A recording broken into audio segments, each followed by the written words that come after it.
Part 1, it all started with a key. My Uncle Richard passed away suddenly, heart attack in his sleep. He was only 62, healthy by all accounts, a well-respected lawyer with no wife and no kids. He'd lived alone in the family estate for the last decade, keeping to himself more and more after my grandfather died. When the funeral ended, the will was brief. Richard left everything to his younger brother, my father, Peter. No surprises there. The estate, the car, the accounts, all of it. Except in the back of Richard's desk drawer, I found a small velvet pouch with a single item inside. A key. Stamped on the handle were the words, Bank of Elmridge Deposit Box 317. Dad told me to throw it out, said it was probably old, long expired. But something about the way he said it, too fast, too firm, made me pause. I didn't throw it out.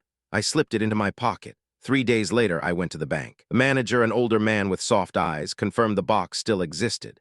"It hasn't been accessed in over 20 years, he said, unlocking the heavy vault door and leading me inside. When he opened box 317, I half expected it to be empty. Instead, I found a thick folder bound with twine. Inside were dozens of documents, legal papers, property records, handwritten notes, and photos, dozens of photos. Every single one of them showed some were recent, some were decades old. But they all had one thing in common, my dad with another woman, sometimes with a young boy. In one picture, my dad was holding a baby, definitely not me or my sister.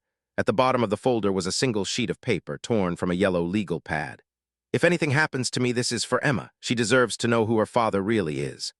My blood ran cold, my name in Richard's handwriting. I closed the box, heart racing. This wasn't some old key.